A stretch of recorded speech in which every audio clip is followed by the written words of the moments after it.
نحمده ونستعينه ونستغفره. Verily all praises are due to Allah, and as such we should praise Him and seek His help and seek His forgiveness.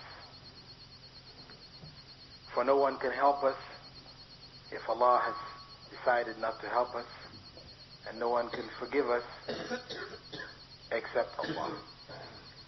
وَنَعُوذُ بِاللَّهِ مِنْ شُرُورِ أَنفُسِنَا وَمِنْ سَيِّئَاتِ أَعْمَالِنَا.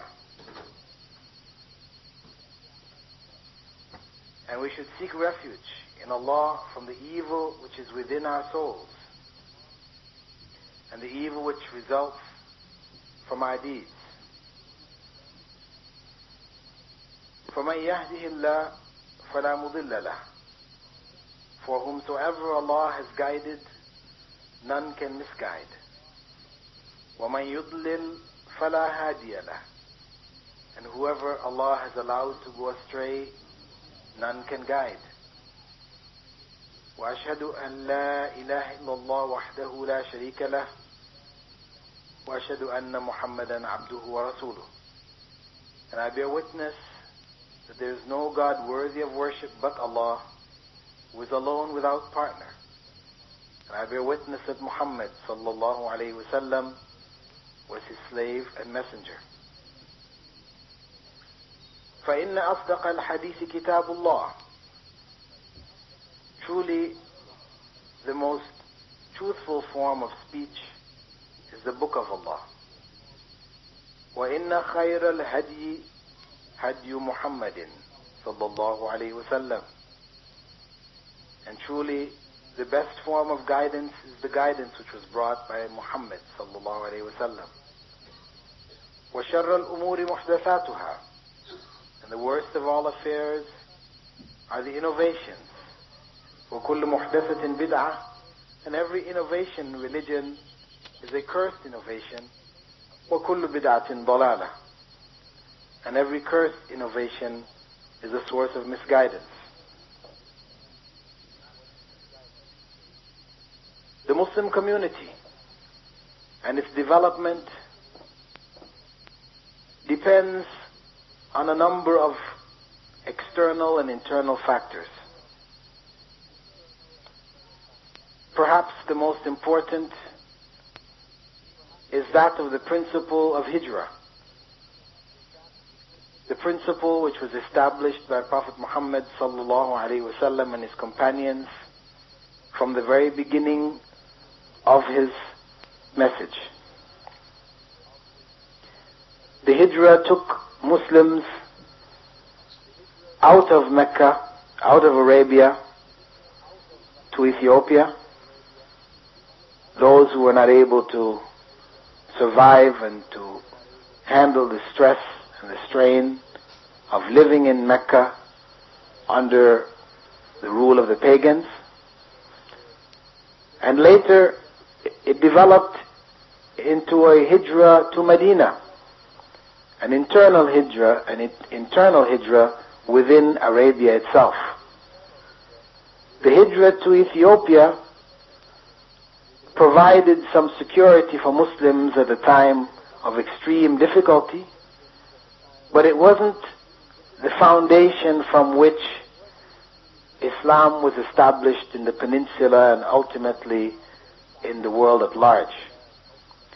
It was the internal hijrah, the hijrah which was to Medina, which formed and established the foundation for the rule of Islam within the Arabian Peninsula, and after that outside of the peninsula itself. We can see this principle of the two hijras reflected in our own times, in that many of us long to leave America and to go to the Middle East or to some other Muslim country where we may escape from the pressures of the disbelieving society, the American society, which is constantly eating away at our iman, our faith, and our practices, destroying many of our children. And it's natural for us to want to get out of that circumstance. Alhamdulillah, some have managed to leave and establish themselves in other parts of the world, in Arabia, in the Emirates, in Egypt, and in other countries. But ultimately, for the establishment of Islam in America, it is the second hijrah which is going to do it for us. Those who have left have a responsibility to help those who have remained to establish that second hijrah, the basis for the establishment of Islam in the West. An obligation which has been stressed in the Qur'an itself, in Surah An-Nisa, in verse 97, in which Allah subhanahu wa ta'ala says, إِنَّ الَّذِينَ تَوَفَّاهُمُ الْمَلَائِكَةُ ظَالِمِي أَنفُسِهِمْ. When the angels take the souls of those who die in sin against themselves. Dying in sin against ourselves means dying in disobedience to Allah. Because ultimately, whatever sins we commit when we disobey Allah is against ourselves. Because we cannot harm Allah by our sins. When the angels take the souls of those who die in sin against themselves, قَالُوا فِيمَا كُنْتُمْ. They will say, in what plight were you? قَالُوا كُنَّا مُسْتَضْعَفِينَ فِي الْأَرْضِ. They will reply, we were weak and oppressed in the earth. قَالُوا أَلَمْ تَكُنْ أَرْضُ اللَّهِ وَاسِعَةً فَتُهَاجِرُوا فِيهَا. The angels will say to them, wasn't Allah's earth spacious enough for you to emigrate, to make hijrah? فَأُولَٰئِكَ مَأْوَاهُمْ جَهَنَّمُ وَسَاءَتْ مَصِيرًا. Those will find their abode in hell. What an evil refuge. Hijrah in the time of Prophet Muhammad ﷺ was compulsory. It was an obligation on all Muslims to make that hijrah to Medina. And of course, that hijrah is no longer compulsory. It ended with the conquest of Mecca, as is authentically reported in Sahih al-Bukhari, in a narration from Ibn Abbas, in which he said, يوم الفتح فتح مكة لا هجرة ولكن جهاد ونية. The day of conquest is the conquest of Mecca, and there is no hijrah after that, except that there be jihad and intention. That is, intention to make jihad. This is in regards to hijrah to Medina, the compulsory hijrah at that time. However, the principle of hijrah remains and will remain until the last day. In another authentic narration, in which Muawiyah quoted the Prophet ﷺ as saying, لا تنقطع الهجرة حتى تنقطع التوبة. The hijrah will not cease until tawbah ceases. ولا تنقطع التوبة حتى تطلع الشمس من مغربها. And tawbah will not cease until the sun rises in the place of its setting. So the hijrah remains a principle for Muslims until the last day. It is a major sunnah of the Prophet sallallahu alaihi wasallam, and those who make that intention and make the sacrifice necessary to make the hijrah for the sake of Allah, Allah has promised them great reward. Because in the verses back in Surah An-Nisa, after Allah had said that their abode will be hell, those who died in that state of self-oppression, there was an exception made, in which Allah said, إِلَّا الْمُسْتَضْعَفِينَ مِنَ الرِّجَالِ وَالنِّسَاءِ وَالْوِلْدَانِ لَا يَسْتَطِيعُونَ حِيلَةً وَلَا يَهْتَدُونَ سَبِيلًا, except the weak ones among men, women, and children who cannot devise a plan, nor are they able to direct their way. فَأُولَٰئِكَ عَسَى اللَّهُ أَن يَعْفُوَ عَنْهُمْ وَكَانَ اللَّهُ عَفُوًّا غَفُورًا. For these there is hope that Allah will forgive them, and Allah is oft forgiving and oft pardoning. Then Allah goes on to speak of those who make the effort for the hijrah itself. وَمَنْ يُهَاجِرْ فِي سَبِيلِ اللَّهِ يَجِدْ فِي الْأَرْضِ مُرَاغَمًا كَثِيرًا وَسَعًا. He who immigrates from his home in the cause of Allah will find in the earth many dwelling places and plenty to live by. وَمَنْ يَخْرُجْ مِنْ بَيْتِهِ مُهَاجِرًا إِلَى اللَّهِ وَرَسُولِهِ ثُمَّ يُدْرِكْهُ الْمَوْتُ فَقَدْ وَقَعَ أَجْرُهُ عَلَى اللَّهِ وَكَانَ اللَّهُ غَفُورًا رَحِيمًا. He who makes the hijrah, leaving his home in the cause of Allah, finds in the earth many refuges and abundance. Should he die during the hijrah for Allah and His Messenger, his reward becomes due and sure with Allah, and Allah is oft forgiving, most merciful. So this is a great encouragement for us to consider this internal hijrah. An internal hijrah which is a part of the sunnah of the Prophet Muhammad ﷺ, about whom Allah said, لَقَدْ كَانَ لَكُمْ فِي رَسُولِ اللَّهِ أُسْوَةً حَسَنَةً, that there is in the Messenger of Allah the best of examples for you. There is a great encouragement here that whatever sacrifices we make to establish this internal hijrah, that if we die in the way, even though we don't succeed in doing it, Allah has promised us a reward, a sure reward. So the issue of hijrah is something which we need to reflect on as something which success in regards to developing a Muslim community, a viable Muslim community in America, cannot take place without this hijrah.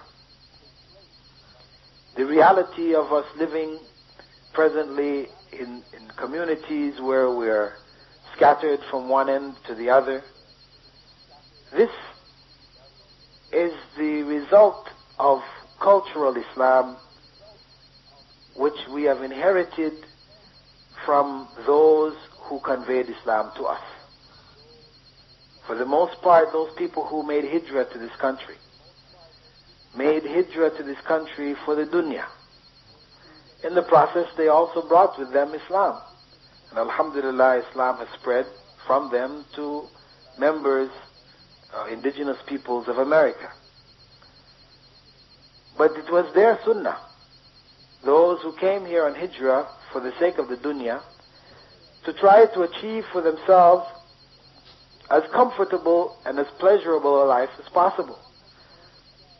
So they sought to live in the neighborhoods where the houses were the nicest, the most expensive, and they scattered themselves to the farthest reaches of the various communities. And the indigenous people are left in the centers of the cities to fend for themselves. Now, if they follow the same pattern as those who came before them, living in scattered circumstances, they will only ultimately harm themselves as those who came before them harmed themselves. We have no end of examples of an earlier generation that was lost. Names were changed. People grew up without any real consciousness of Islam. Within 1 or 2 generations, Islam had disappeared from many families. If we are to establish Islam, then we have to change this. We cannot afford to follow this sunnah, because it is not the sunnah of Rasulullah sallallahu alaihi wasallam. And as he said, فَمَنْ رَغِبَ عَنْ سُنَّتِي فَلَيْسَ مِنِّي. And whoever prefers a sunnah other than my sunnah is not a true follower of mine.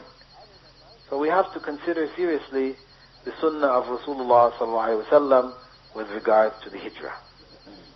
Allah has blessed the community with a focal point.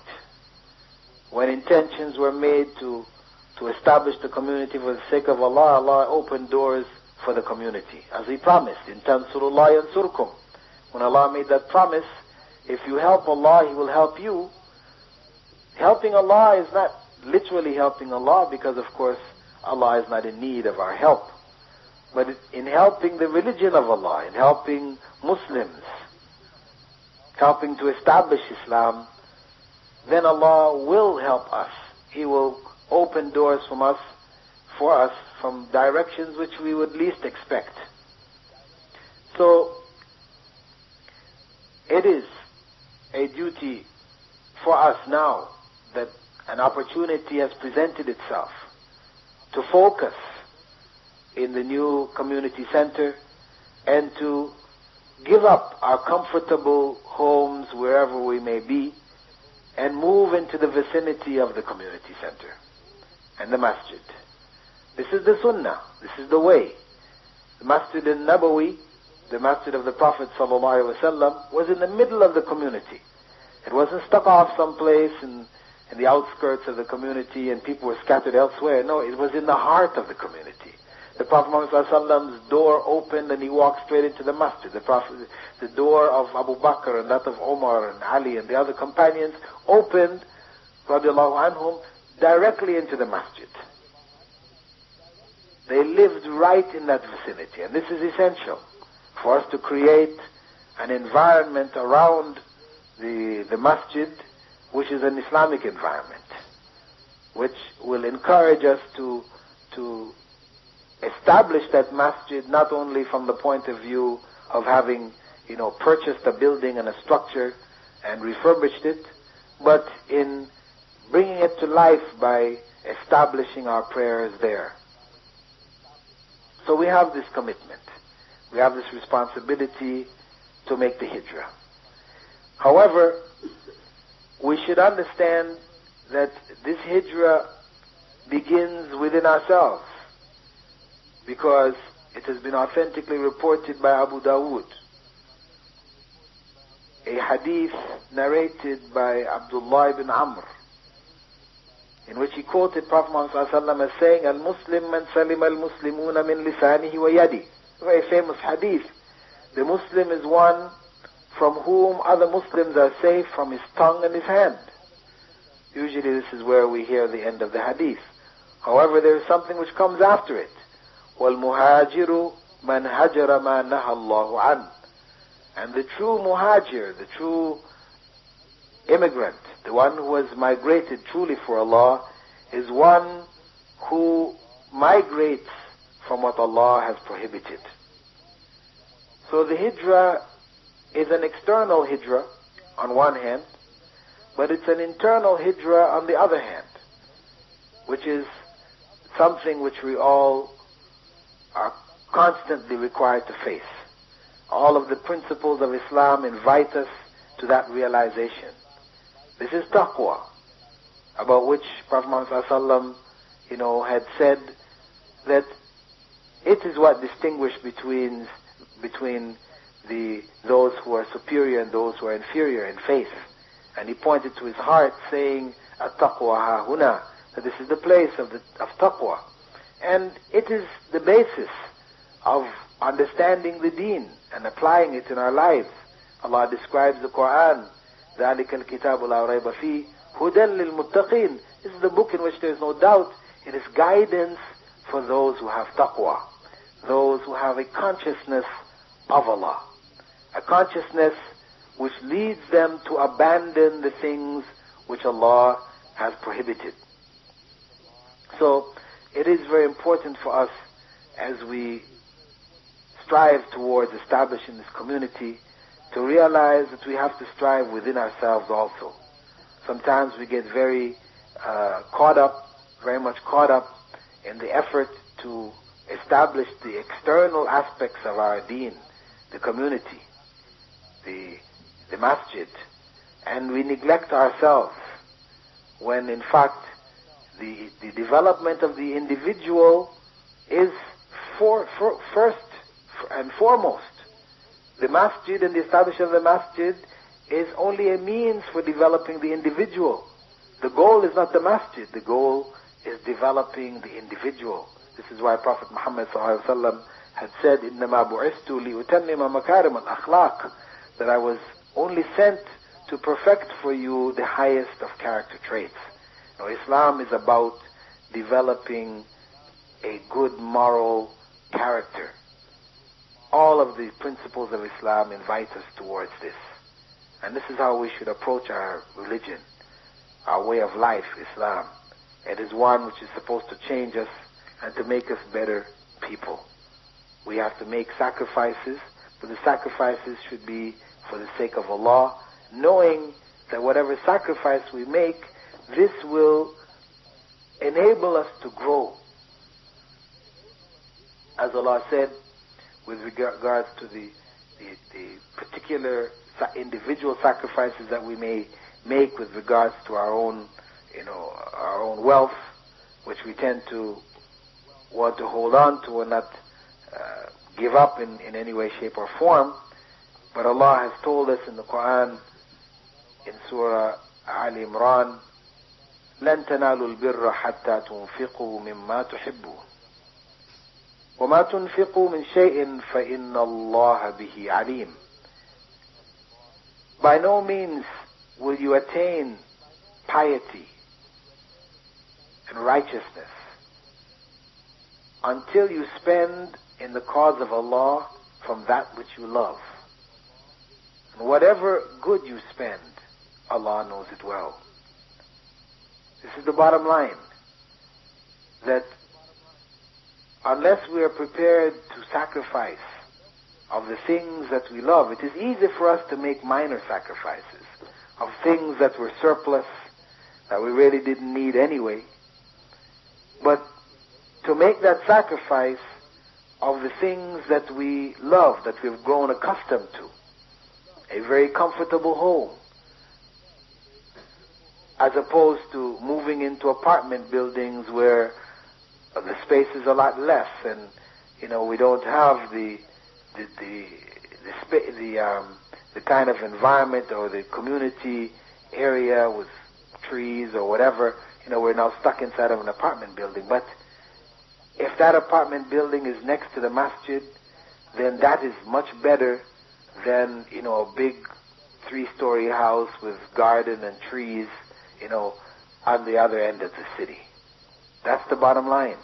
And unless we're ready to give that up for the sake of Allah, then Allah tells us that we're not going to achieve righteousness, because we're only doing what is easy for us, that which doesn't require us to make any kind of sacrifice. But the Prophet Muhammad ﷺ had clarified for us in no uncertain terms that the road to paradise is not an easy road. It's a road which is difficult not only on a physical plane, but especially on a spiritual plane, where we have to deal with ourselves. As Abu Hurairah had quoted Prophet Muhammad had said, as saying, حُجِبَتِ النَّارُ بِالشَّهَوَاتِ وَحُجِبَتِ الْجَنَّةُ بِالْمَكَارِهِ, that the hellfire, this is reported by both Bukhari and Muslim, the hellfire is veiled by desires, and paradise by things which are disliked, calamities. This is the bottom line, that this is where paradise lies. It lies in the things that we don't like, which our desires tell us is not pleasing to us. It is easy to avoid them. But the things which are easy and pleasurable, what is behind them ultimately is the hellfire, as the Prophet ﷺ has informed us here. So, my dear brothers and sisters, it is a responsibility for us in America to put our hands together and make the necessary sacrifice for establishing the religion. Not just for ourselves as individuals, but for the community. Allah, who has given us whatever we have, if we have more wealth than others, it is He who has given it to us. And the fact that He has given it to us, it means that we have greater responsibilities with regards to sacrifice. And by making the sacrifice ourselves, we are helping our brothers and sisters who are in weaker positions to make that move. You know, if it means we can afford to buy 2 apartments, we take one for ourselves and we rent the other one out to Muslim brothers and sisters, then we need to do that. We need to use what surplus wealth we have for the sake of Allah. It's not to say, to squander it, invest it, but invest it in the community. And it is authentically reported in Tirmidhi that Prophet Muhammad ﷺ had said, I command you to do 5 things. To maintain the community, to listen, to obey, to emigrate, to make the hijrah, and to fight in Allah's cause. He who secedes from the community as much as a span has cast off the tie of Islam from his neck, unless he returns. And he who calls to what the pre-Islamic peoples believed belongs to the assemblies of Jahannam, of the hellfire, even if he fasts, prays, and asserts that he is a Muslim. We are to maintain the community. The community spirit, in that Allah subhanahu wa ta'ala said, إِنَّمَا الْمُؤْمِنُونَ إِخْوَةً, that the believers are all one brotherhood. We are a brotherhood in spirit. But we also have to come together physically. And to do that, we have to listen and to obey those in authority over us. As Allah tells us in the Qur'an, أَطِيعُوا اللَّهَ وَأَطِيعُوا الرَّسُولَ وَأُولُو الْأَمْرِ مِنْكُمْ. Obey Allah and obey the Messenger and those who are in authority over us. As long as, of course, they are commanding us to what is good and prohibiting us from what is evil. And the Prophet ﷺ said that we are commanded to immigrate, to make this hijrah, and to fight in his cause. And we should hold fast to the community. وَاعْتَصِمُوا بِحَبْلِ اللَّهِ جَمِيعًا. We should hold on firmly, all of us, to the rope of Allah. Because, as the Prophet ﷺ said, whoever breaks away from the community, goes off on his own, he has taken off an aspect of Islam from himself until he returns. And whoever calls people to the pre-Islamic beliefs, this is the nationalism, the tribalism, the racialism, and any of these isms which involves pride of people, nationalities, tribes, etc. over others. Prophet Muhammad ﷺ says that such a person belongs among the people of hell, even if they fast and pray and assert that they're Muslims. So it's very important for us, coming out of a very partisan environment, an environment which promotes nationalism and racialism, where communities divide up along ethnic lines. We have to strive to overcome this. Allah's destiny has put us in a situation perhaps where the vast majority of us, are Afro-Americans or Afro-Americans and Euro-Americans.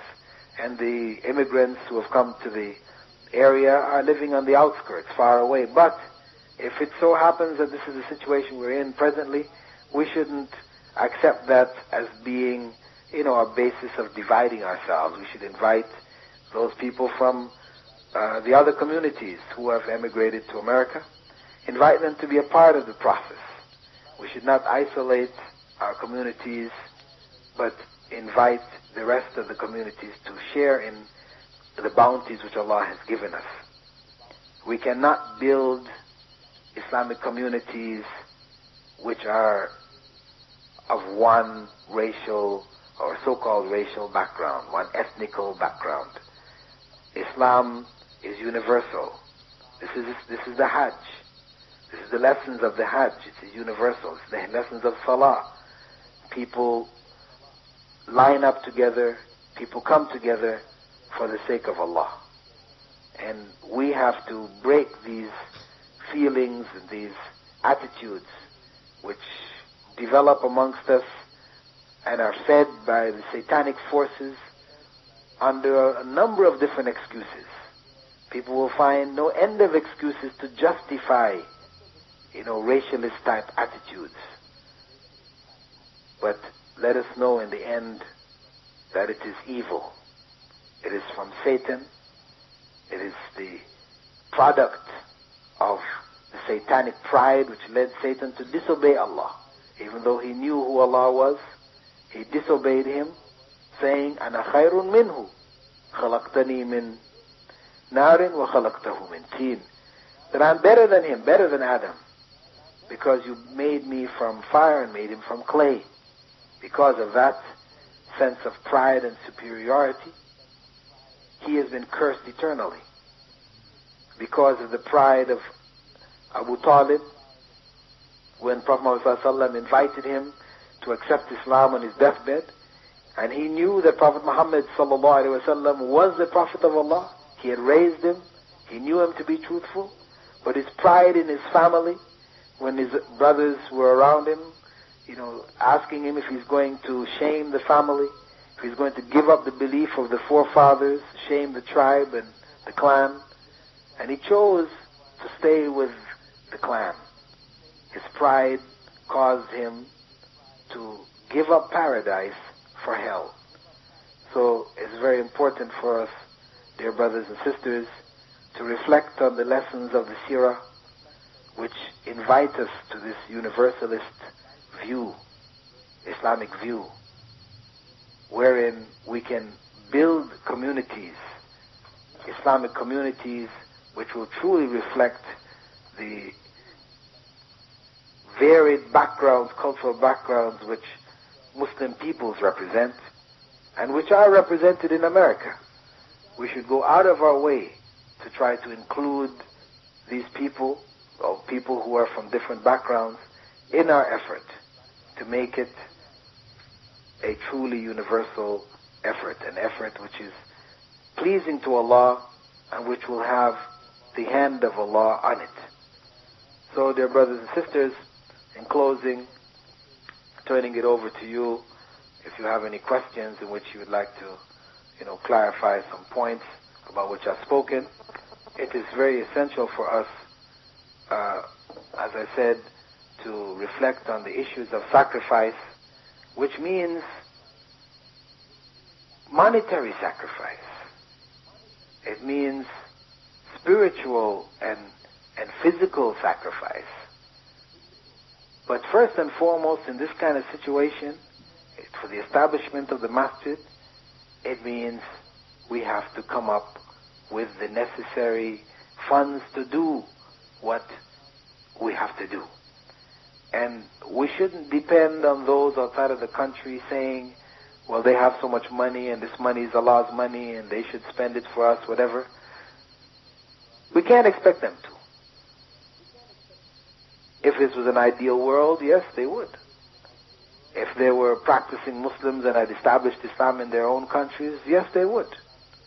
But the reality is the reality. I mean, so much of those cultures are so far away from Islam that we can't expect them to change and to do what is right. We who know it have to do it ourselves. Inshallah, when we make our efforts, inshallah, others will join in with us. But we have to make the first step. We have to make the first sacrifice. And with that, my dear brothers and sisters, I'd like to close this brief discussion or thought sharing with you, and hope that inshallah whatever was of use in what I said was of benefit to you, and that you would reflect on it and act on it, and keep me in your prayers. Wassalamu alaikum wa rahmatullahi wa barakatuh. Jazakallahu khairan. We just want to mention to the sisters at this time, if you have a question, you should send it upstairs. Inshallah, we'll read it to the sheikh, and possibly he can answer it. And the brothers who have questions, they have to come up to the mic so Bilal can hear them. And since I have the mic first, inshallah, I'm going to take the opportunity to ask the first question. Bilal, well, let me make an announcement. There's a NX a white Buick, license plate number 816W. White Buick, please move your car.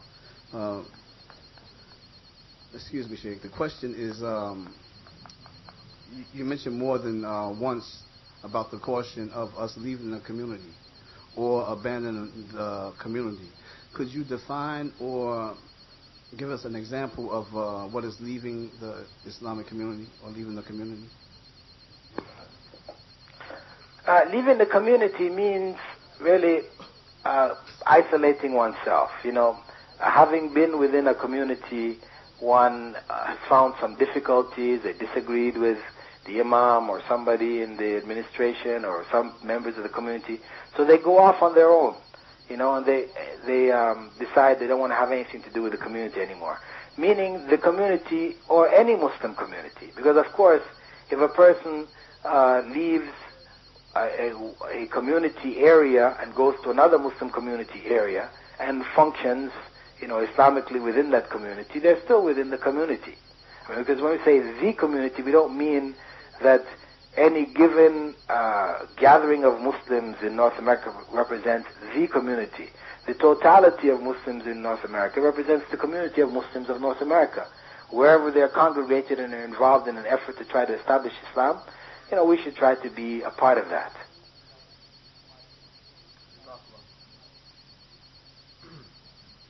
Assalamu alaikum wa rahmatullah. Alaikum salam wa rahmatullah. The hadith you mentioned in the Tirmidhi and the 5 points, if you can just repeat the 5 points in that hadith. The hadith of Tirmidhi. Prophet Muhammad sallallahu alaihi wasallam had stressed that we, what's it now? I didn't really have it off the top of my head. Yes. He stressed that I command you to do 5 things. To maintain the community, to listen, to obey, to emigrate, to make the hijrah, and to fight in Allah's cause. Those were the 5.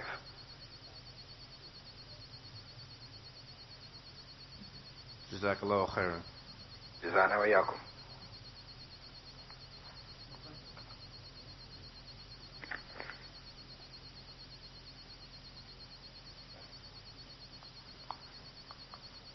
Assalamu alaikum. Alaikum salam wa barakatuh. If a person is deviant and he's in the community, do we also be with him? Do we also make him a part of the community? Well, it depends on what we mean by deviant. This is a very big term. It can be applied from some very small things to, huge things. If a person's deviation takes them outside of Islam, then they're not a part of the community. They can't be a part of the community. They're like the non-Muslims that may be living in the vicinity or, may be in contact with the Muslim members of the community. And, you try to give them dawah as you would give any non-Muslim. But others who have, certain practices which are incorrect or something like this, then they could be a part of the community and be, corrected and advised. A part of the Muslim community in Medina were women who committed adultery, men who drank alcohol, people who stole, had their hands cut off, So this is all, this is all a part of the community. So, those who commit errors, and we may say they're deviant in the sense that, they're disobeying Allah in some of their practices, some of the women who may not, cover themselves up to the standard, the high standard of Islam, they may be, below that standard. Or some of the men who, may not be making all the prayers in the masjid, or, they may be missing some prayers now and then, or whatever. Or whatever. I mean, they may be in their dealings, they've involved themselves in some interest dealings or whatever, which is haram, clearly a major sin. I mean, the point is that these people can still be a part of the community, and they can be advised and encouraged, to correct themselves. But they shouldn't be, just cut off from the community and not considered to be a part of the community. I mean, unless they themselves, have done that.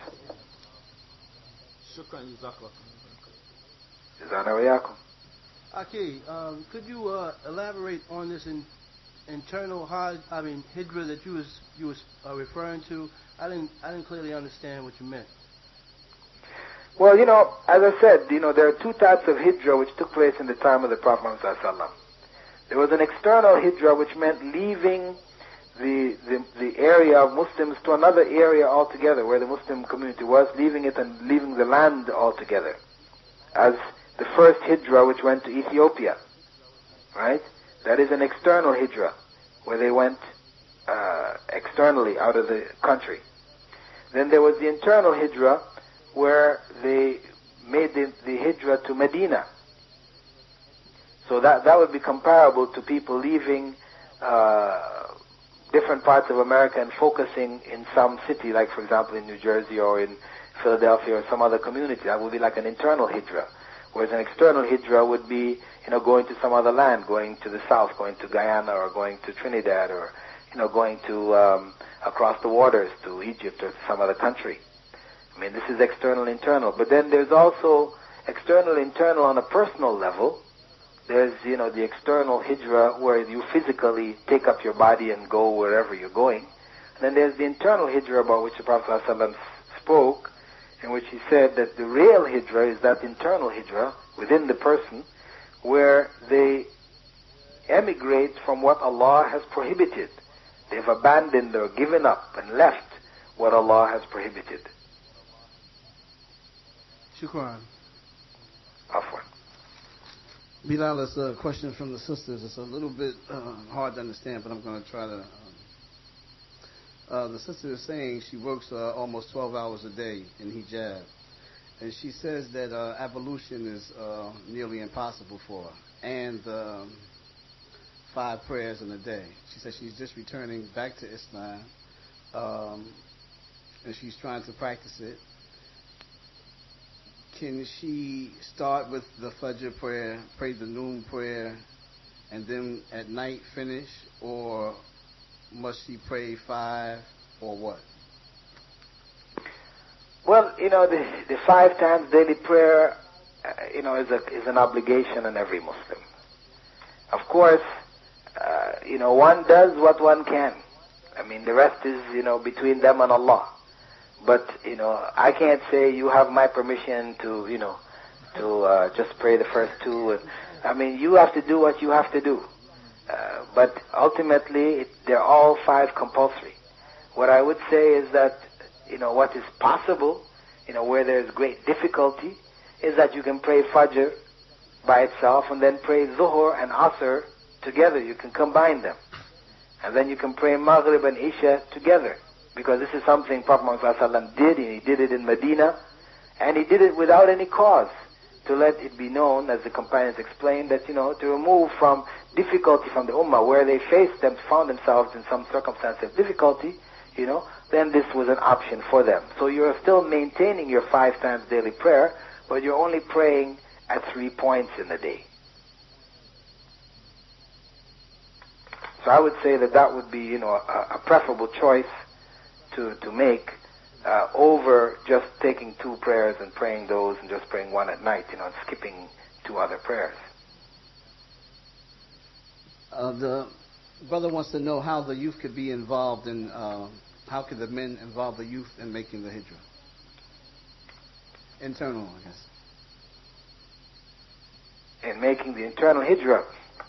Well, first and foremost, the individual, the adults themselves should be striving to make that internal hijrah. I mean, internal hijrah meaning on a personal level or meaning on a, community level. Because if you're talking about on a personal level, meaning that they should be examples to their community, to their youth, right? Of having abandoned certain things, Bilal. giving these things up personally. For example, if we look at, say, the evil effects of the television in America, right? Which is, we can see it devastating our kids. But at the same time, we enjoy certain programs on the television. I mean, they may be okay or maybe relatively neutral programs. So we're able to control, we understand, how to use the television, but they don't.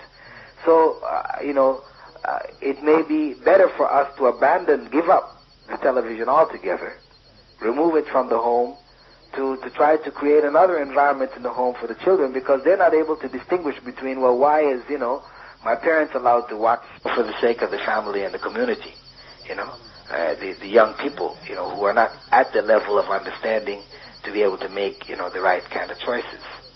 In terms of the hijrah, if it's on a community level instead of in the sense of going from one place to the other, of course, it may be difficult for young people who are used to a particular neighborhood, all their friends are there and everything else, but, this is a sacrifice that we have to try to enlighten them to, by letting them understand, something of the seerah, the sacrifice that was made by the Prophet ﷺ and his companions, and the young people of those days. And by also, helping him to develop friends or her to develop friends amongst those who are like-minded, who are also seeking to make a similar hijrah. Check. I have an extra job, and the job I do, I'm in a car. Be traveling, I'm on the highway in between cities. When it comes time to pray, is it incorrect to make that prayer in the car as I'm driving when I have space that I could stop and possibly get out and make that salat? It would be incorrect, brother. And the second part I'd like to ask, if I'm on a job working, is it incorrect to make a prayer? Just say if I make a wudu, to make it sitting up or standing, if I'm working on a machine or something like that. Is that incorrect?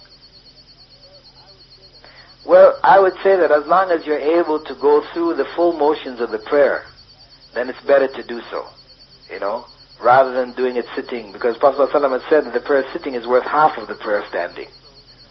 And also, if your job situation is such that, the chance for you to pray your prayers properly and in the full form is by, combining them, Zuhr and Asr, for example, and Maghrib and Isha, then it's better for you to do that rather than, praying, sitting at a machine or something like this. Shukran. Afwan.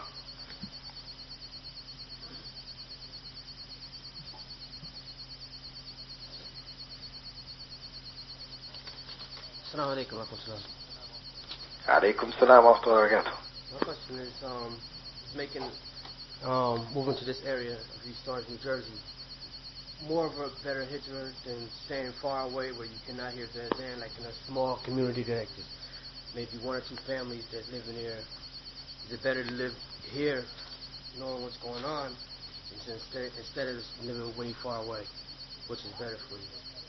Absolutely.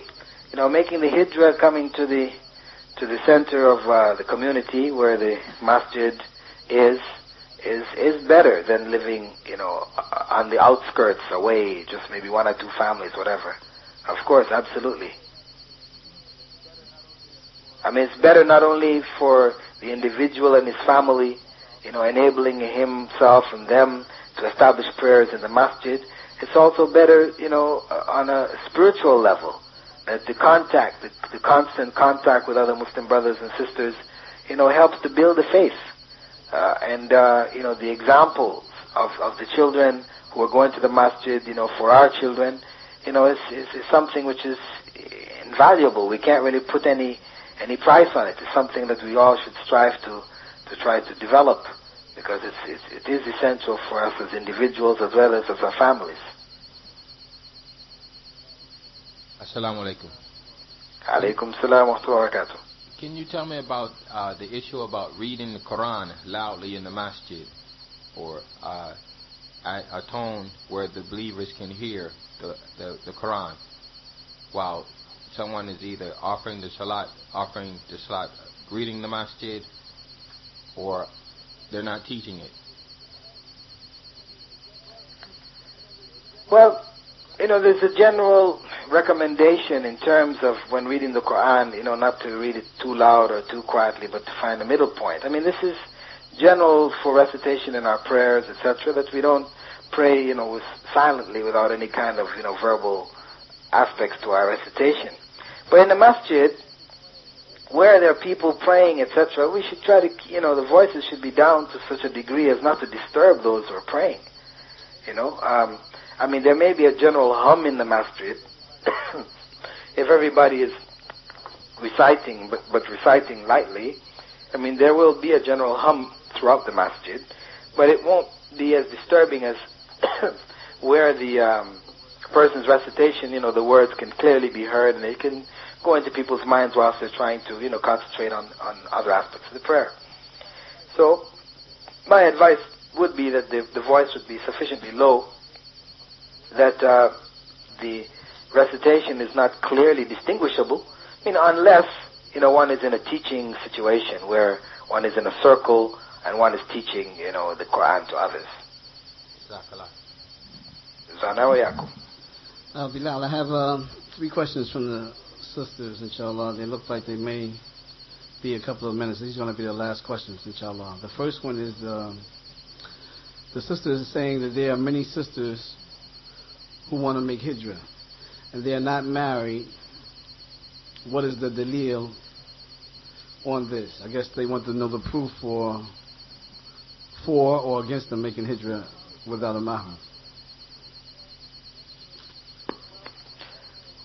Well, I mean, the general principles of them not traveling without a mahram, this stands. The Prophet Muhammad ﷺ, had prohibited the journey of, of 24 hours or 3 days, different prohibitions regarding traveling without a mahram. Of course, for a woman who has no mahram, she's a convert to Islam, etc. I mean, whether she is in this community or she's in another community, virtually it's the same. She's without a mahram. That the community, wherever there's a leader of the community, he becomes like a guardian for her. So, if she chooses to try to establish herself in another community which is more conducive for her Islam, she's among those who are the weak people who, if she chose to make hijrah to another area where there is a community that could look after her, could look out for her, then in my view it is legitimate for her to attempt to make that hijrah. Because I do not support the idea that if a woman, for example, she accepts Islam in Alaska, and there's a few Muslims there, that she has to stay in Alaska, unless, she gets married and is able to move out.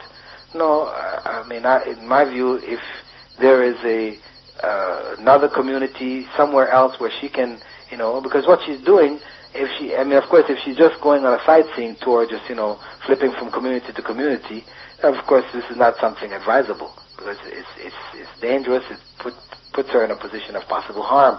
But if she knows of a community, she hears of the opportunity to go and establish herself within another community, then for her to try to move, to establish herself so she can establish her deen, possibly get married or whatever, then this is a legitimate basis for her to try to make the hijrah. But once she's in a situation where there is a mahram, then of course, it is not permissible for her to travel without that mahram. The second question is, I guess the sister basically wants some advice.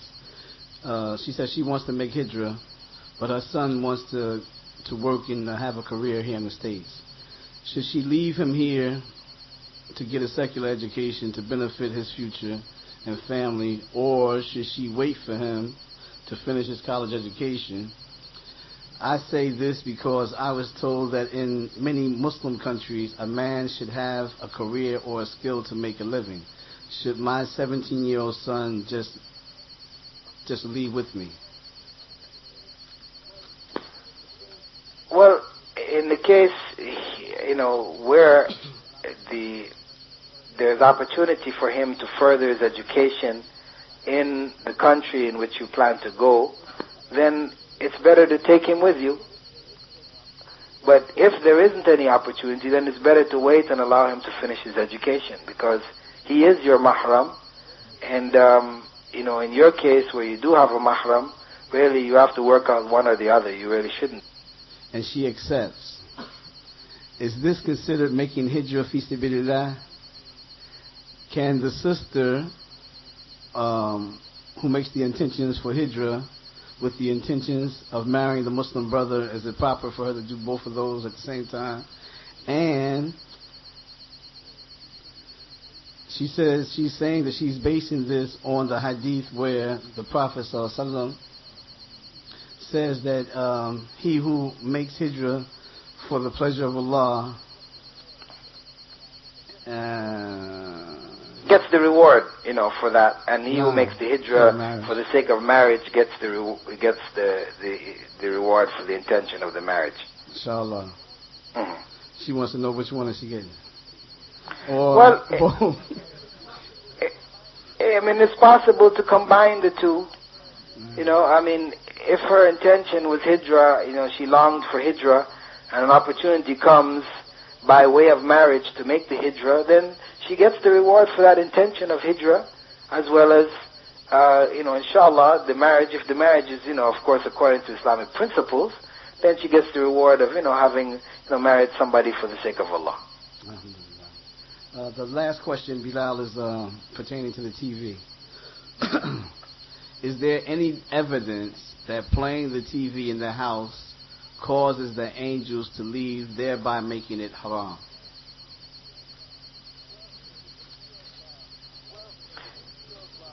Well, the issue of angels leaving fundamentally is an issue which indicates something disliked. Because the hadith concerning the angels not entering the home of, where there's a dog or pictures, right? This is the general hadith. If a dog is in one's home, this is not in and of itself haram, right? It's something disliked because one is losing the benefit of these angels, and this is the angels of mercy.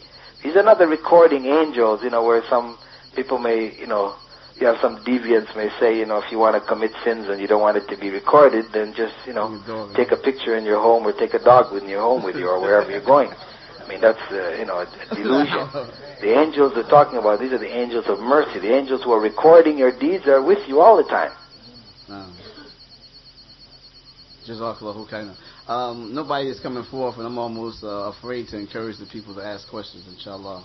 So I know it's late there, and we want to thank you for giving us a short talk, and we want to know when you can do it again, inshallah. Inshallah, it's been my pleasure, although it was a bit of a surprise and I was caught off guard, for the reasons. I apologize to people for the delays, but some miscommunications, led to the delays that existed. But inshallah, I hope, inshallah, in the future, I'm open at some other time in the future to do something else. And I pray Allah accepts the effort from myself, as one for the sake of Allah, and that you all were there for the sake of Allah, and whatever knowledge you've gained, inshallah, you will act on. Ameen. Jazakallahu khairan, Shaykh. Assalamu alaikum.